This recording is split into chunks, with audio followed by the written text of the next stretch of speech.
जिनको स्मरण करते ही ज्ञान भीतर जागे, सुबुद्धि आए। गुरु का स्मरण करें तो गुरु क्या कहते हैं? दिशा देते हैं। सही दिशा मिलते ही जीवन की दशा बदलने लग जाती है। यस्य स्मरण मात्रेण ज्ञानम उपपद्यते, स्वयं ज्ञान अपने आप जीवन में उतरने लग जाता है गुरु की कृपा से। यह एव सर्व संप्राप्तिस् तस्मै श्री गुरुवे नमः। जो एकमात्र प्राप्ति का साधन बनता है प्रभु की प्राप्ति के लिए, उस सद्गुरु को, जो आपको इस लोक से उस लोक तक रिश्ता निभाने का कार्य करता है, अपने सद्गुरु के प्रति अगाध अगाध श्रद्धा रखनी चाहिए।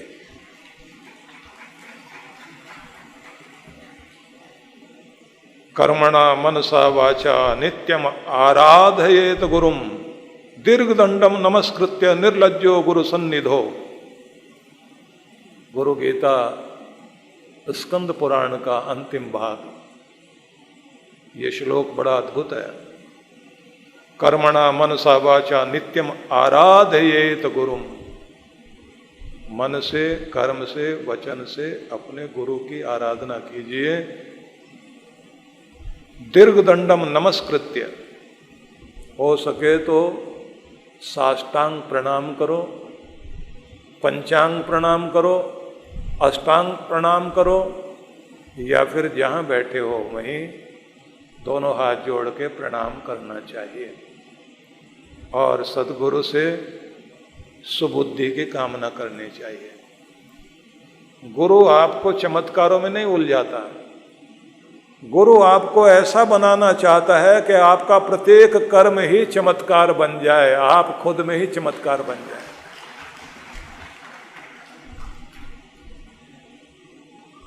बुद्ध की शरण में सारिपुत्त गया। बड़े सारे प्रश्न थे, तो सारिपुत्त ने कहा कि कुछ पूछना है। तो उन्होंने कहा 1 साल के बाद पूछना। अब गुरु ये कह देंगे 1 साल के बाद पूछना, तो व्यक्ति का धैर्य डोल जाता है। लेकिन ये गया था पूरी श्रद्धा के साथ। इसने कहा कि ठीक है प्रभु, 1 साल के बाद सारे प्रश्न जो भी उठेंगे तब पूछ लूंगा। शिष्य लोग चारों तरफ खड़े हुए थे। उन्होंने कहा कि आज ही पूछ लो, उसके बाद पूछ नहीं पाओगे। क्या हो जाएगा कि फिर सवाल बचेगा ही नहीं। हमारे पास भी बहुत सारे सवाल थे। यहां हर दिन सवाल का उत्तर अपने आप अंदर ही अंदर मिलना शुरू हो जाता है। इसलिए पूछना है तो अभी पूछ लो। सारिपुत्त ने कहा कि जब गुरु का आदेश हुआ है तो 1 साल बाद पूछेंगे। गुरु के निकट रहते रहते स्थिति ये हो गई कि सारे प्रश्न गिर गए। प्रसाद गुण भीतर जाग गया, प्रसन्नता जाग गई, आनंद में आत्मविभोर रहने लगा। हर दिन ध्यान में जाए, भीतर ध्यान में जाए तो फिर उसके बाद स्थिति ऐसी हो गई, चेहरा आनंद से खिला रहे, दया करुणा भीतर उपजे, सेवा करने में आगे रहे। तो एक आदत बना ली उन्होंने। गुरुजी जिधर चलते थे तो ये सबसे पीछे रहते थे। उस समय 10,000 लोग एक साथ चलते थे उनके साथ। सारिपुत्त पीछे पीछे। और पीछे रहकर क्या करता था? कोई छूट ना गया हो पीछे, किसी को गिर गया हो, चोट ना लग गई हो, कोई प्रबंधन करने की जरूरत है तो पीछे मैं रहूं। नाम में सब आगे रह जाए, काम में मैं। सब आगे आगे चलते रहें, नाम मेरा कोई जाने ना जाने, लेकिन काम मेरा मेरे गुरु पहचानते रहें, तो पीछे पीछे रहे।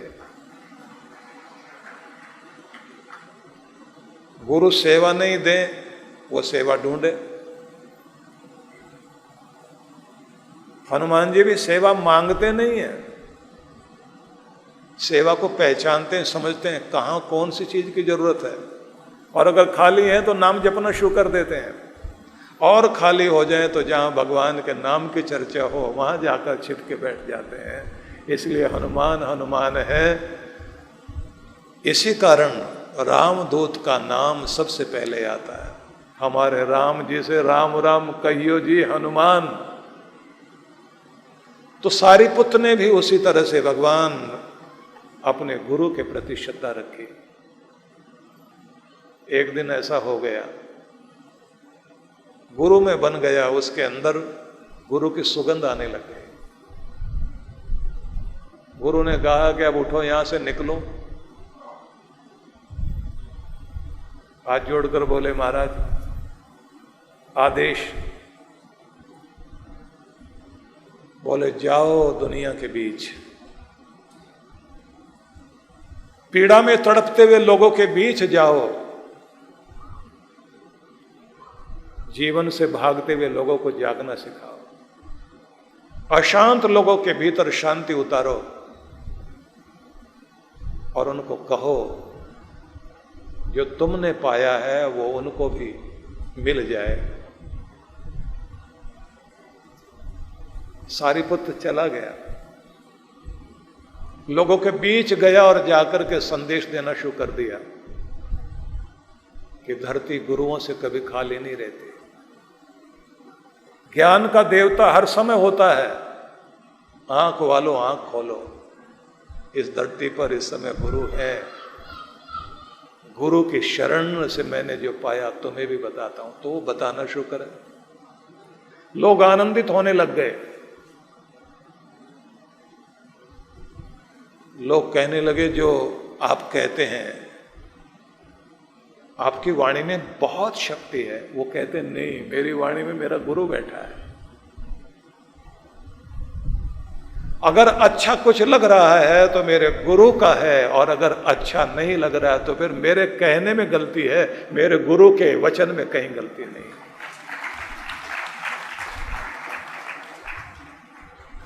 गदगद होकर लोग उनसे कहेंगे गुरु के दर्शन करा दो,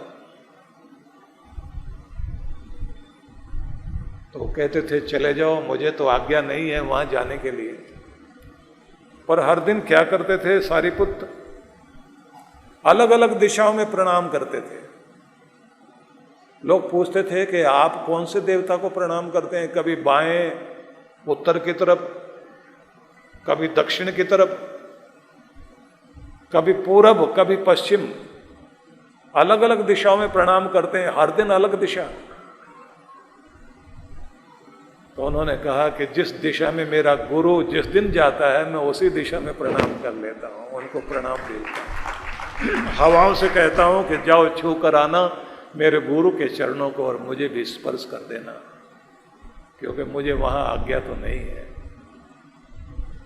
सूरज को कहता हूं कि तुम मेरे गुरु को स्पर्श करते हो तो उन किरणों से मुझे भी स्पर्श कर लेना, जिन किरणों से तुमने मेरे गुरु के चरणों को स्पर्श किया। लोग कहते थे कि आपके गुरु को तो नहीं देखा, लेकिन आपको देख लिया तो मुझे अनुभव हो रहा है कि बस हमने आपके गुरु के ही दर्शन कर लिए हैं, क्योंकि गुरु आप में उतर आया। याद रखिए कि जब व्यक्ति के अंदर श्रद्धा होती है तो वो गुरु का दीवाना हो जाता है, और ये दीवानगी ही है जो आपके भीतर परिवर्तन लेकर आती है। और अगर दीवानगी ना हो तो फिर भगवान सामने भी आकर बैठ जाएं तो कुछ भी फर्क पड़ेगा नहीं।